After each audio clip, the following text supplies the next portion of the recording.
Parent Entrepreneur Power, conversation number 205. Parent Entrepreneur Power. Wait, what? It's Mama Power! This is the podcast for parents juggling the tough choices required for success in business while putting family first. Hi, I'm Mary Catherine Johnson, and I share the ups and downs and dirty truths of profits and potty training while chatting with successful parent entrepreneurs from all walks of life. Are you powered up?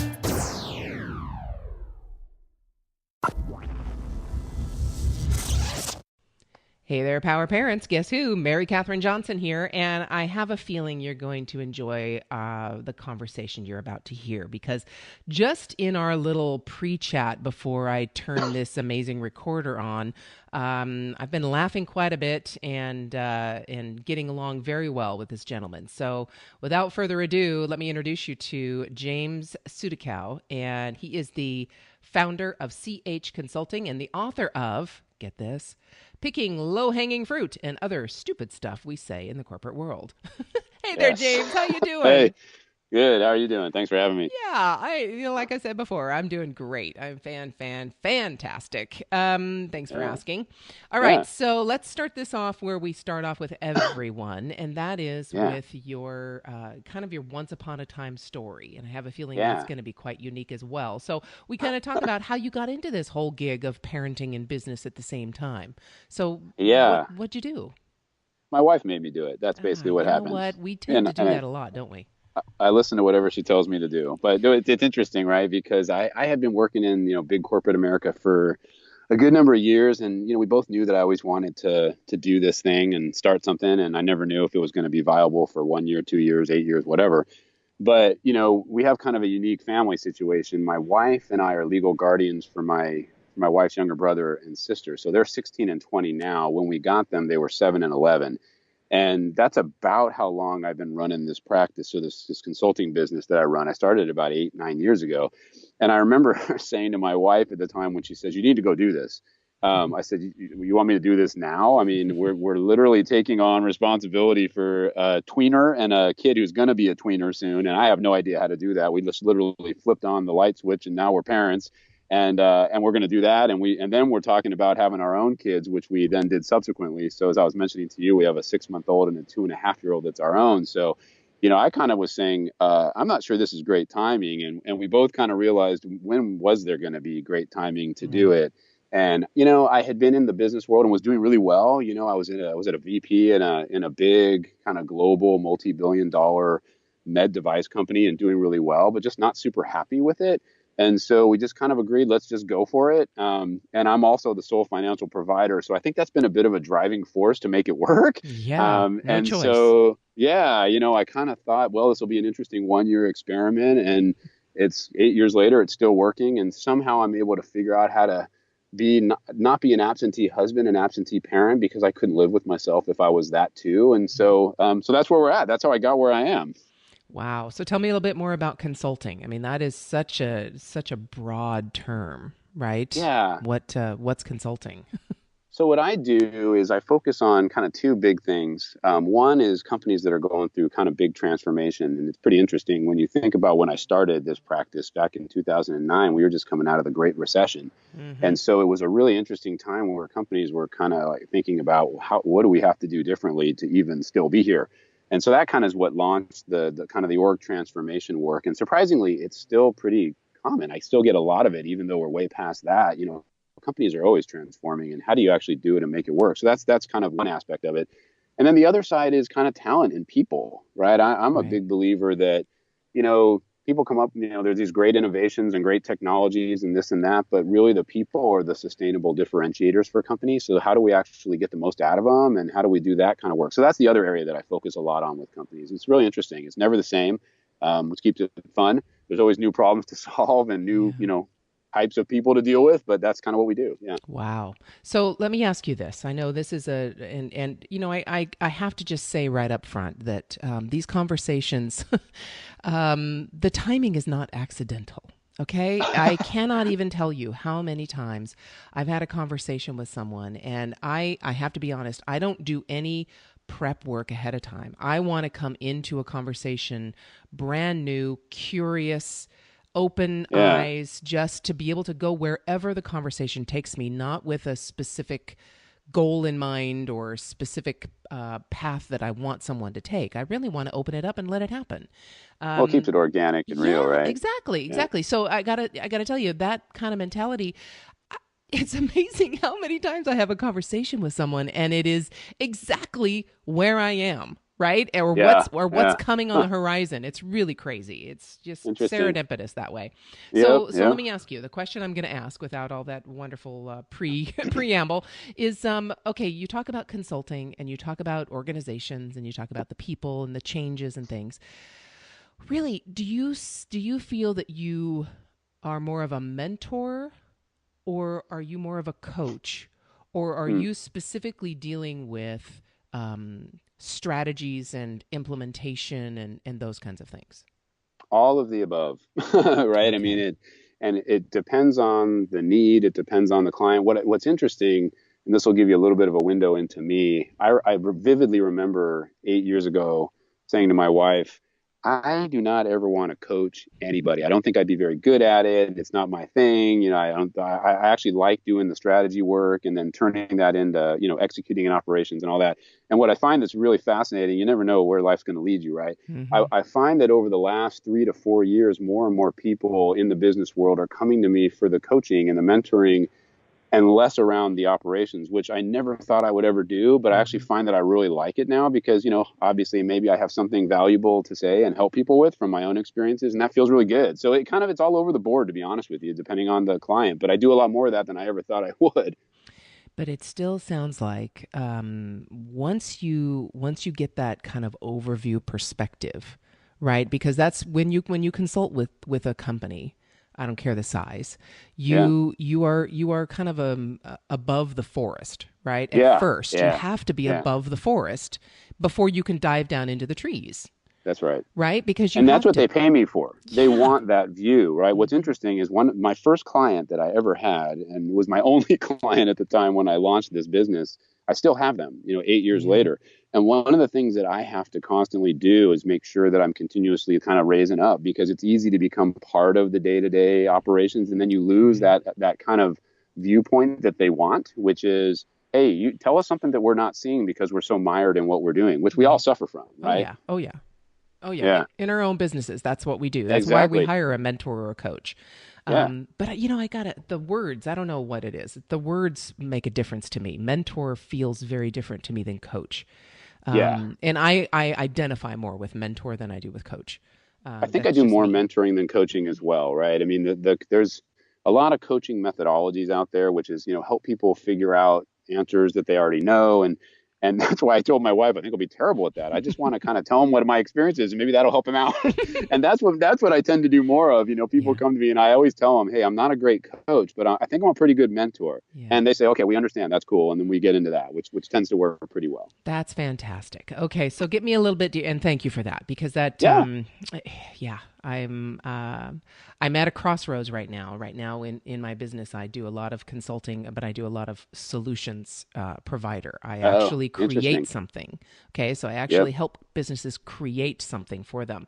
But at the same time, what I'm finding is I'm creating this, and it's wonderful. But the majority of my time is spent in mentoring them, in Yeah. coaching Totally them on agree. what they should be doing, right? Yeah. Yeah. And then Totally once agree. I do that, then I provide the solution, right? I have to come back Yep. down to that very specific single focus and provide that solution. But then before I can actually do that, I usually have to go back out, Hmm. 30,000 feet, Yep. and look at the overall before I can go in and do that solution. So I'm at a Same crossroads, thing. meaning Same I'm at a thing. crossroads. Am I going to switch completely to mentoring, or am I going to keep doing this hybrid thing? We're at the Um, same crossroads. And mine see, has been see, almost serendipitous, right? I keep getting more and more clients who want me to mentor them versus doing kind of the product building like you're talking about, which is hmm what I've, did for years, and kind of then like you described, doing both at the same time. But it's kind of the scale is tipping a little bit to the point where maybe my value to them is less on the development of the product, and maybe it's more around helping mentor them, which, like I said, I never thought I'd ever do that, but it actually feels really good, especially when you see them kind of flourishing and blossoming. Oh It's really yeah. cool. So, Oh yeah. I'm at the same crossroads Isn't it trying to figure crazy? that one out. I Yeah. told you. See, I told you. There's Business a evolves. reason. It's really crazy how this happens. Yeah. Yeah. It's amazing. So yeah, we could talk all day on that, and I'm sure Very good. the power, we call ourselves power parents too, James, because as you know, having a 6-month-old and a 2-year-old, you might be coming right into this with a 2-year-old, or maybe past it. I Yeah. don't know, but if we've gotten the kid through potty training, we could do anything. We did it. You know, yeah. We got him Business is through it. nothing. And yeah, I know. I said, yeah. And I have a really ridiculous potty training story, which I won't, gross Oh, anybody go out with. ahead, But please share. Oh, are you well, kidding? this is the classic kind of parent entrepreneur day, right? I mean, I just laugh when I think about it. It was like my most horrific, but at the same time, like I look back, it's one of the funniest experiences. So we hadn't quite trained him yet, potty trained, which by the way, when we potty trained him, I was amazed at how like good he was at it, but we hadn't gotten there yet. And so we were at his YMCA swimming lessons in the morning. And you can probably see where this is going. He's in the pool. I ran to the bathroom to just take a little potty break myself. I came back and all the kids are being escorted out of the pool because apparently my son had done, a little bit of number 2 business in the pool. And so everybody's being evacuated because of my kid. I was like mortified and like horrified that we weren't going to be allowed back in the YMCA because we had created this toxic environment, and I'm trying to get him cleaned up, and I'm scurrying around watching other like perfect parents like singing in the shower. And I'm like, what the heck is going on? I'm horrible. And I'm also thinking in my head, wow, in 2 hours, I have to drive out to a client and lead a strategic process for them to develop their goals for next year. And I'm dealing with a poop in the pool issue right now. And then after that's over, I got to get over to our 16-year-old's club volleyball game. So I'm like scurrying around like an idiot.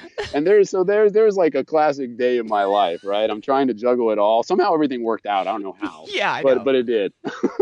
That's the one where you just kind of ride the roller coaster wherever it goes, right? And that's right. Yeah. You just go off of whatever is inherent.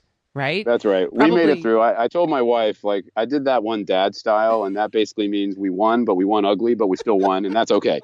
So that's how it happened. Oh my gosh. It's just bringing me back to the times when, because I have 2 boys and they're 3 years difference. And when they would take baths together when they were little, and yeah, a couple of times the younger one would do his business in the water. It's nice and soft and warm and just so wonderful. Relaxing. Yeah. Relaxing. And then the older one is screaming bloody murder and jumping out of the oh my God, there's something floating. And oh yeah, it's just the most funny. Good stuff. Yeah, but I have to tell you, you definitely have one up on me. That wasn't done in public pool. So yeah, that's where I was like, maybe they will actually kick us out of here, and that would actually be good for me. So I won't have to show up here again and be like, that's the guy that did that thing. And I'm like, then I'm also thinking about how am I going to lead the strategic planning meeting with like this image in my head of what just happened over the last couple of hours. And how am I going to not share it? Right? That's right. I really wanted to, and somehow I didn't, which was, good for me that I had the constraint to not do that. And I'm sharing it with you now. So there you go. Yeah, see, there you go. Now the world knows. Yes. And I guarantee you there are many parents in the audience shaking their head going, yep, been there. It's been there, yeah. Had that happen. Yeah. Oh, yeah. We all have our stories. That's amazing. But, yeah, it was funny. That's why we call ourselves power parents, because anyone other than a parent has no clue what we just talked about and has no idea the responsibility changes and the hats we have to switch on and off and the things we have to deal with on a daily basis. And then we come to business. And really, the business decisions, give me a break. They're so easy, nothing like, relatively speaking. Yeah, nothing like caring for the life of another human being, right? Yeah. I mean, unless we're surgeons, we're not life or death. I know. I have to tell you, the best thing that ever happened to me from a business perspective, ironically, was when my wife was, about 3 or 4 months away from delivering the baby that we have now. I mean, he was huge. He was a 10-pound kid when he came out. So he was a monster. And my wife's not a big person. So, she was really struggling the last few months, which basically meant that I had to take almost like entire responsibility for our 2-year-old at the time, just because my wife couldn't do it. Physically, it was a real challenge. And I had to find a way to balance that with work. And I'll tell you, I was exhausted for the first few months because this is unbelievably difficult. I've obviously developed the stamina for it now, but it was the best thing that ever happened to me in that regard, because number one, I formed an awesome bond with my little son that we still have today. I think it's amazing. But it also kind of helped me realize the stuff that I used to stress out about at work is almost ridiculous to think about because it's so much easier than doing the other job. Isn't that amazing? Yeah. It is. And Yeah. again, everything we come up to, we can look at it from that perspective. Yeah. That again, Yeah. I always come back to, this is not life or death. It's No. okay. Nobody's going to That's die right. based on That's my right. next decision. So it's all right. It's Chill. okay. Take the Yeah. pressure off. No. Agreed. Unless the kid's running out in the middle of the street, now that's a different story. But That's right. Yeah. that's why we're present when we have the kids, right? Those we handle, right? Yeah. That's where you focus, right? That's where you got to be present. You betcha. Wow. Yeah. Okay. Yeah. So this is amazing. So back to kind of thinking about the whole idea of the fact that we've handled potty training. So, we've got this. Yeah. But so when you're thinking about that and you're thinking about the changes that you need to go through and the things that you're consulting with companies, so you've talked about how that's changed in relation to having the kids, but how do you see it, especially since you have the teenager and tweenie kind of relationship, and now the baby? So you did it backwards. We did. We read the book starting on chapter 5. Yeah, and then you brought in the baby stuff. So you That's had to right. learn it all new anyway. But Exactly. But how has your business changed now, as opposed to when you had the instant family? How has it changed now with the baby part now? Well, it kind of goes back to what we were just talking about. I kind of, when we took on the two older kids, when they were 7 and 11, both my wife and I said, hey, for various reasons, we're taking them on. And so we need to be present and we need to be very involved with their lives. And we worked really, really hard to do that. And for me, she was working at the time before she decided to kind of be a stay-at-home mom, given everything else we got going on. So we kind of just figured out a way to do that. But where I'm going with this is with the new guys, I have actually done things I never thought I would do with my business. And it comes under the category of turning down work. And, it's almost like the cardinal sin. Like my dad, who was one of my greatest mentors, he passed away a couple of years ago, but he and I used to talk all the time. And he always used to tell me, there are opportunities in everything and it's your job to find them. And most people don't see them. So find the opportunity that's in everything. And that advice I've carried with me, when I was working in a bigger company and when I started my own practice, and I found it to be totally true. There are opportunities in everything. But I find that I'm doing something I never would have thought I would have done, which is turn down the opportunities so that I can stay and be more present and do the things that I was just talking about with my family. Because, these are once in a lifetime things. And it's easy to say that. But when you're living it, they're small for a short period of time. They need certain things at that point. And I would hate to kind of say, well, I got that new client and we got XYZ revenue, but I missed a huge milestone development moment. And I don't want to do that. So I find myself trying to find work that allows for me to not have to be away from home 3 days a week or travel all the time, or maybe I can work virtually or I can do more coaching calls. And that's kind of transformed how I think about my business. But it's been in the context of not wanting to miss or reframe this, be an active part of these little guys' lives, because that's the most important thing for me. So it's been interesting to see how it's changed it. Yeah. Yeah. Right now it is. Yeah. Because that, Yeah. and that'll continue. Obviously, you're not going to take every single opportunity. Just because there's opportunities in everything doesn't mean you have to take advantage of every single opportunity. No, it's true. Although I will tell you, when I started the business, I was under the mindset, and I think it was the right thing to do at the time.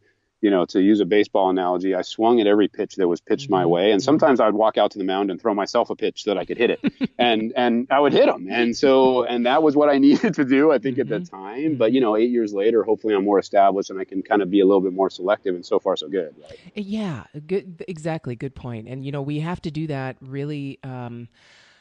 One of the things I'm coaching people to do is how to build a business like I've built. And because people come to me and ask me, can you teach me how to do what you've done? And so I'm doing that. And one of the first things they do is they say, well, I've got this guy who wants me to do this, but and he wants me to do it for free. And I'm okay with that because, it's okay because I need to get my experience and blah, blah, blah. And I'm like, stop. No. Nope. No. Yeah. No. I was there. Agreed. I get it. I agree with you. I used to do that too. And every single time I did, I got burned beyond belief. Oh, yeah. Because Don't and sign not up for because, that one. Yeah, not because they're evil people and terrible people, Nope. but there's no skin in the game. They have no respect for you at all. That's I don't right. care That's what right. they say or what they do. There is no respect because they are not paying for a diddly. That's right. And if they're approaching you about the work, then you obviously have some sort of monetary value for them to even do that. Yeah. So you're kind of shortchanging yourself by thinking they don't want to pay for it. Completely. Yes, Yeah. completely. So in that sense, yeah, there's an opportunity in everything, but you really have Yeah. to decide, is Agreed. this worth the cost that I've got coming up? Right. Because everything has And a it comes, cost. that's right. I mean, I'll tell you, I mean, I've been thinking the last few years, work-life balance has been probably on my mind more than anything else.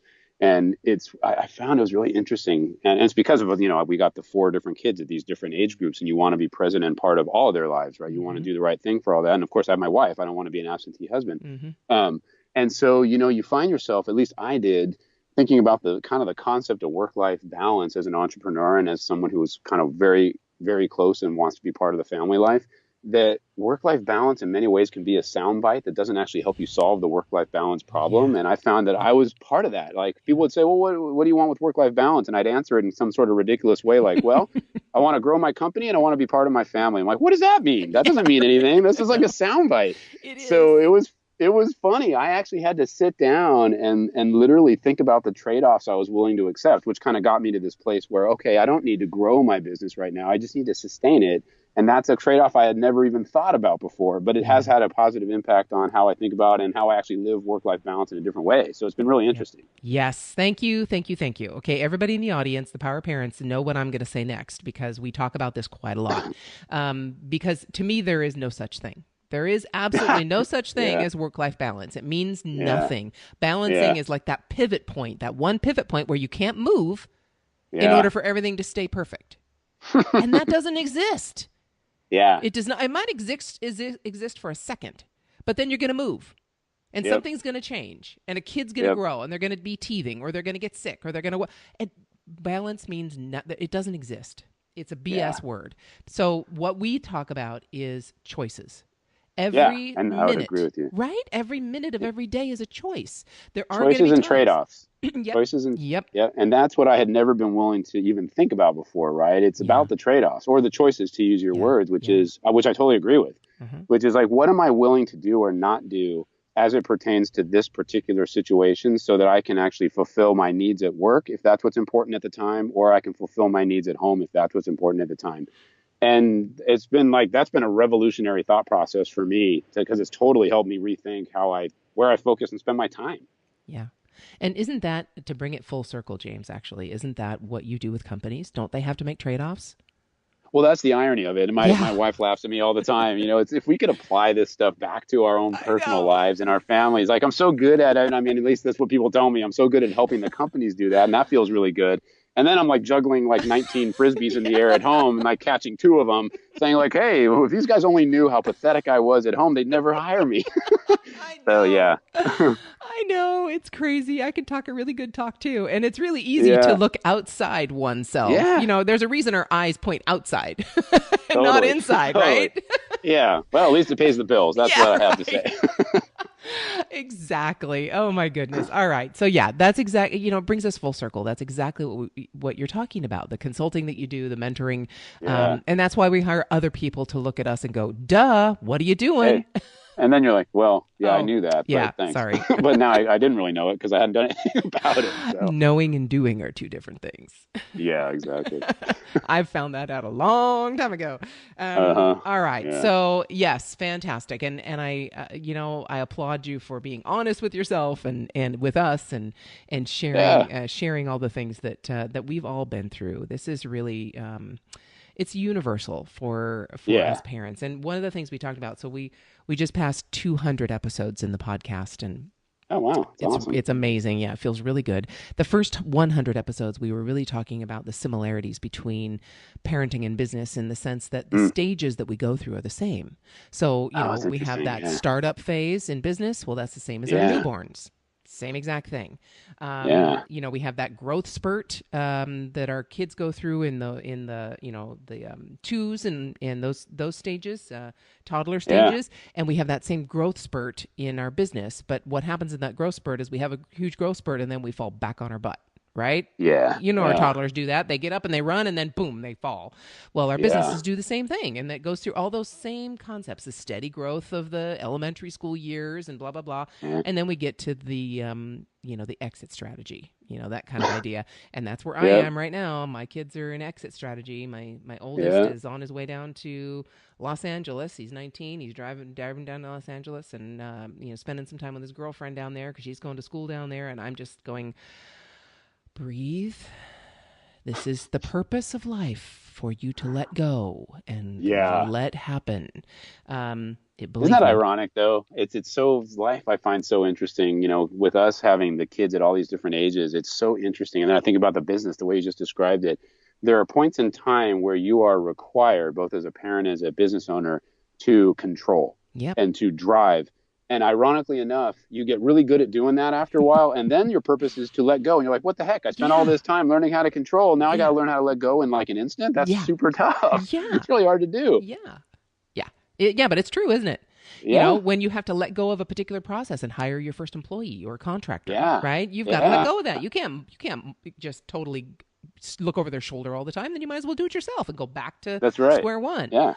Exactly. Yeah, it's all those things. It's the same with your kids. You control, you do everything for them. They're totally dependent on you, blah, blah, blah. And then all of a sudden they turn on you and, and it's time to let them go. Yeah. And you're like, wait a minute, you don't love me anymore? I just got good at doing this other part, and now I have to change. That's the part that's that's what makes me laugh so much. Is that life has an ironic twist of humor in there. That we get good at it, and then suddenly the game changes totally, and then we got to readjust. Like you said, it's always in a moment. You got to change how you do stuff. So. That's it. So coming back to those choices again, right now, because they're only 2 and 6 months old, then you've got to make some major choices of what business you're going to take and how you're going to handle that, because your needs at home are very different. But as they grow, they're going to go to school. They're going to, teenage years, they're looking at you like, what? You mean you want me to go on vacation with you? Are you we're crazy? living those right now. We're living the us and them thing. It's happening. Totally, exactly. And then you're chasing them instead of them chasing you, right? I have no problems now going to the bathroom by myself. Nobody follows me. Right. I'm good, except the dogs. The dogs follow me. And everywhere. all the drama seems to start like post 9 p.m. That's the part that boggles my wife and me. It's kind of like, God, we're just ready to go down because we spent all this time with the little guys, and now we got teenage drama starting at 9. We're like, could we organize this so it starts a little earlier in the day? Well, we don't seem to have any success with that. No, good luck, but I don't think it comes according to a schedule. Right? Just like it doesn't come according to a recipe either, where you do this and this happens, right?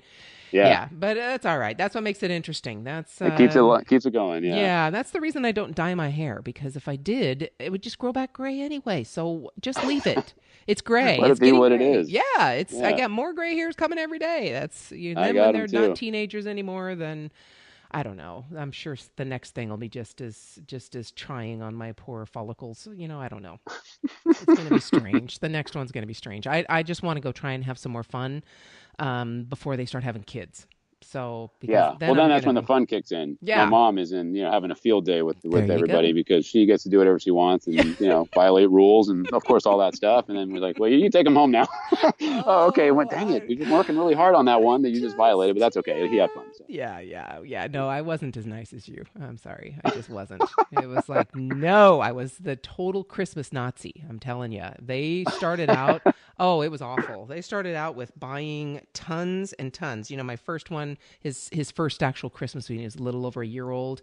It was just the most exciting. Grandma and Grandpa got huge numbers. I mean, at least 12 presents for this one kid, right? Yeah. And by the second present, he had a meltdown, and we were done, and we were all taking a nap. Because it was the worst, and we're looking going, this is Christmas now? Oh my gosh, it's awful. And finally then I had to put the law down and say, no, only one present. Yeah. And of course, the first year they did the thing with the one present, but there were 5 more inside. Okay. There you go. They're not That's stupid. what you're going to be doing soon. Yeah. Hello. No, not soon. Stop. Swallow that word. No. Yeah. No, not soon. He's only 19. A long time. Stop. Yeah. A long time from now. Yeah. Right. Yeah. Give me at least. Can I have 10 years? Maybe that would be really cool, but I doubt it. Anyway. Yeah. So changes. You got to make choices. We got to change. Wow. Yeah. You are just going through crazy stuff. The only part you haven't had yet is the 2-year-old to 7-year-old. So you Right. got that span that you get to be surprised still about what might happen, right? That's right. And in some ways, my wife and I talk about this all the time. Like, so I, I always joke around with my wife and say, if I can keep them alive until they're 7, I kind of know what to do from there. So we're in good shape. But what we talk about all the time is we get this kind of interesting gift, even though sometimes it doesn't feel like that on a daily basis. We get to kind of see the longer term 13, 14, 15 years down the road impact of things that we do with the little guys because we're living it at the exact same time with adolescence. And I tell you, it's been quite impactful on how we think about what we want to do with the 2 little guys, because we see the good things and some of the downsides of some of the things that we had done with the older ones. And so, it doesn't feel like a gift every day sometimes when we're dealing with some of their challenges and some of what's going well, obviously. But it certainly is kind of enlightening. So we kind of get Yeah. that benefit of having the whole kind of group all together at the same time. Yeah, but I gotta give you quite a bit of kudos here because no matter what, the older ones, there were traumatic things going on in order for you to get them at Right. the age of Yeah, we had 7. to. Yeah. Right? So Yep. there's Yep. there's a lot of stuff that they had to deal with at a very young age that your 6-month-old and 2-year-old aren't going to have to deal with. Which is very So true. yeah, and Yeah. that's going to totally impact Yeah. your strategy, so to speak, Yep. when they get to that same age, when they get to the teenage years, because That's a really good point. Yeah. right, because you will have a solid relationship and hopefully an open one, because Yeah. you know what middle school takes now, Yep. right? Where Yep. Yep. crazy stuff happens in middle school, their minds Oh just go man. nuts, right? Yeah. It's kind of And the sad. technology that everybody has access to. I Oh, mean, I don't want oh to sound like my. one of these guys, but man, that doesn't help. It I have doesn't. to say it. It does Yeah. not. Yeah, I don't know. I don't know how. I don't think I would have survived if Oh if gosh. I were Brutal. being raised at this time with this technology. I really No. don't think. I think I'd probably be dead. To be honest with It's you, brutal. It's I tough. probably would be. So you have that relationship that you have complete control over, Yeah. because it's directed by you. Really, I look Yeah, it's back and true. I say we have 2 opportunities for a good parent-child relationship. The first one we have no control over. It's dictated to us by our parents. The second one Yeah. we have complete control over. We can choose what kind of communication we create with our kids. Yeah. And the more open you are, the less reactive you are, because that's the thing, especially in middle school. When you Yeah. react to the things my oldest son, comes to the car one time. He's like 8th grade, I think, and he's going through sex ed. And he comes to the car, and it's a nice spring day, and I'm sitting there waiting for him, and the windows are down, and he stands at the passenger window and looks in at me, and he says, "Mom, what is oral sex?" Mm. And I said, let's can you climb in the car and we can talk about it in private? Because all the other moms and Yeah. dads have all their windows open, the kids are coming out, and they all look at me like, what are you going to say? What did he just say? Oh my god. So Yeah, when is she going to answer that question? how's she going to that? answer it? Is she going to write a book? What's she going to say? So Hey, at least he was asking you. yeah, That's the good that's news. my point. That's Yeah. my point. He actually Yeah. did ask. He didn't just Yeah. go and ask his friend. I'm sure he asked his friends Right. too. He probably did, but he Yeah. asked me. So that was right when he was thinking about it. He'd just get out of that class and he asked that question. And of course, my That's first great. question back was, "Are you sure you want to know?" Yeah. Because once you know, you can't unknow it. That's right. So That's going to stick indelibly in your head. it is. It is. And of course, the first response I got was, "Oh my God, you're kidding." Okay, then you're feeling good about that, at That's least for a little while. Yeah, for a little while. And he's like, "I'm never Yeah. doing that." I'm like, "Oh, okay, I'm going to hold you to that one." And then what's fun is that he is now my podcast editor, so he's going to listen to this conversation and Oh, that's awesome. probably remember That's it way awesome. back when. Yeah. Oh my gosh. So, all right, all right. So I've got to kind of bring you back to this whole book thing, this picking yeah. low-hanging fruit and other stupid stuff we say in the corporate world. Tell me a little bit more about what you mean by that, because again, power parents are going to look at me and go, "Mary, you say that all the time. So are you Yeah. stupid or what?" And I'm going to cop to it and say, "Yeah, I am, but I'm going to pick all the low-hanging fruit I can." So this is funny. So I've always had kind of an out and left field kind of view of the world. I think my dad kind of built that in me, which is really awesome. And so I remember, where this started actually started a long time ago.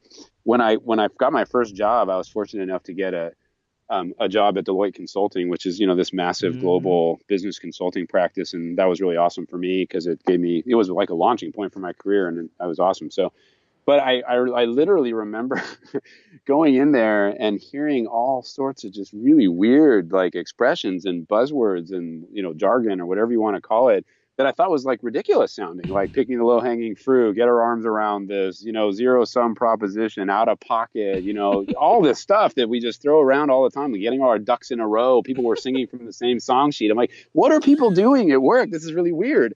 And so, of course, there were enough, of a small group of us who were kind of young in there at the time where we thought this was funny. And so somehow I found my way to got promoted to a manager. I don't know how I fooled them into doing that, but I did. So I got promoted as to a manager. And what that meant is I got an office with a whiteboard.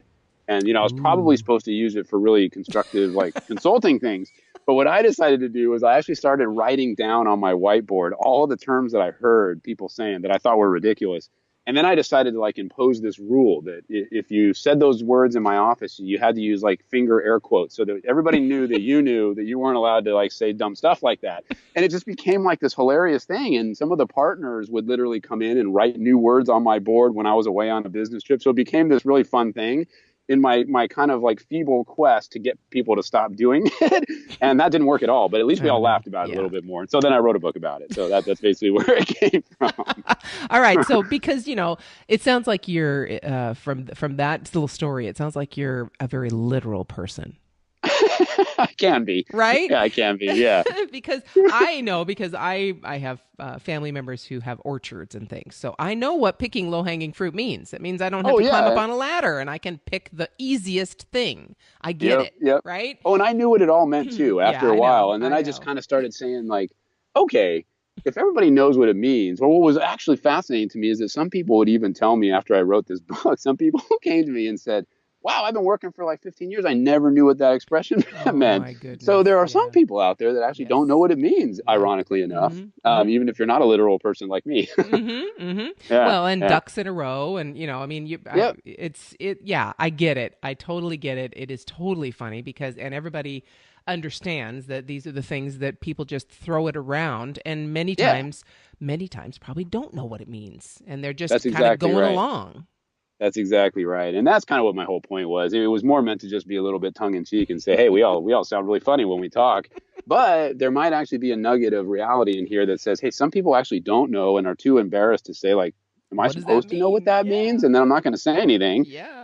So there's that, right? And so I said, let's just kind of talk in common language. Maybe it'll make things a little bit better. It's not the end of the world, but it's certainly fun to kind of laugh at ourselves. Oh, that's great. All right, I'm going to have to go get that one, and I think I'm going to make it a client gift. How's that sound?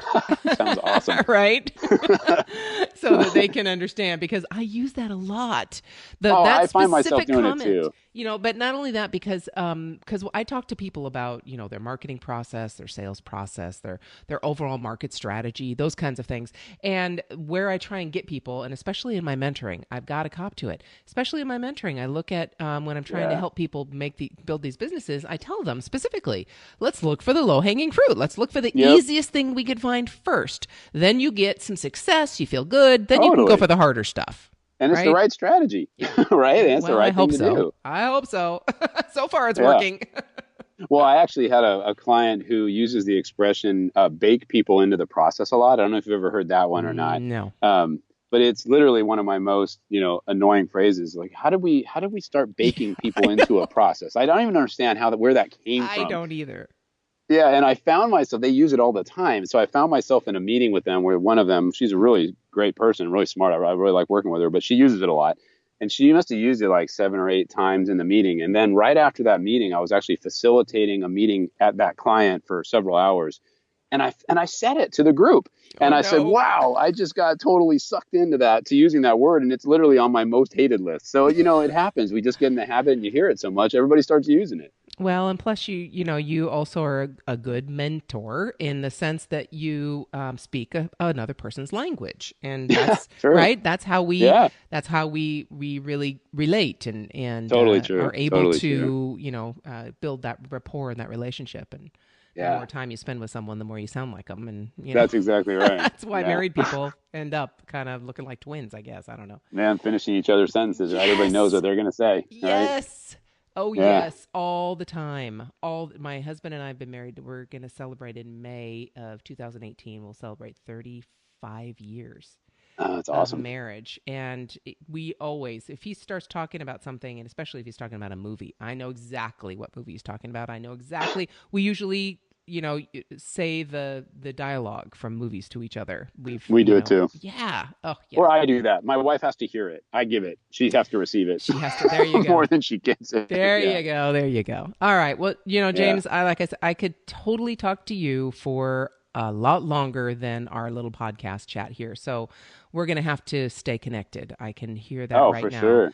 Yeah. Because I think we have way too much in common, and especially we're at that same crossroads. So I think once the microphone's turned off, you and I are going to have a conversation.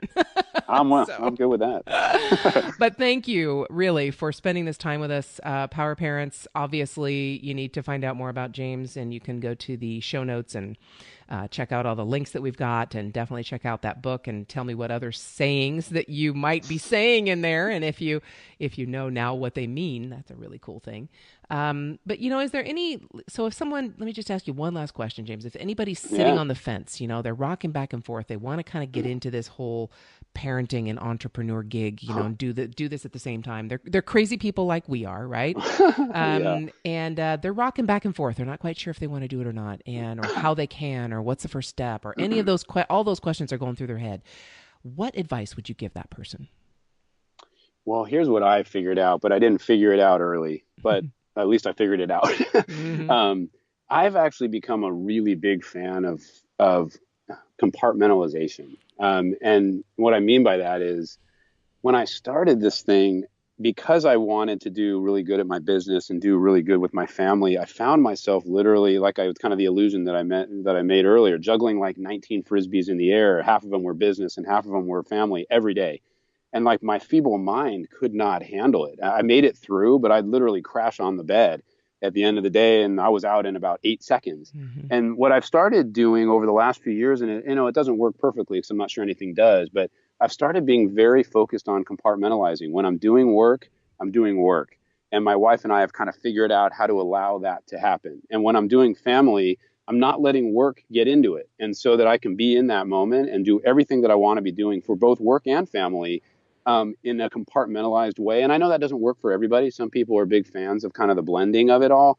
I just couldn't make it work, but it's taken me several years to say, I think this actually helps. So it's helped me quite a bit. And I feel like I'm more effective and efficient at work by doing that. And I feel like I'm more in the moment and not distracted at home when I do that. So that's kind of what I've learned. And it seems to be working. I agree 100%. There is another thing that doesn't exist is multitasking. Yeah, so it's a myth, right? It's a fallacy. Yeah, total myth. So it's the same. It's similar concept, but yeah. I agree with you that when you're at work, do work, and when you're at home, do home, and when you try and blend the two, something's going to suffer. So well, everything suffers. Nobody gets the right thing. That's what I found. So everything is suboptimized, right? Yep. All right. Thank you, Power Parents. You just got some amazing wisdom. Hopefully, a few laughs, and were able to join us on this little journey we just took. That was pretty fun for me, and I really thank you, James, for participating in it. Oh yeah, thanks for having me. It was totally fun. To get powered up for your day, just go to parentepower.com and listen to the over 200 episodes we have so far with amazing entrepreneurs just like you. It might just help you feel like a grown-up again.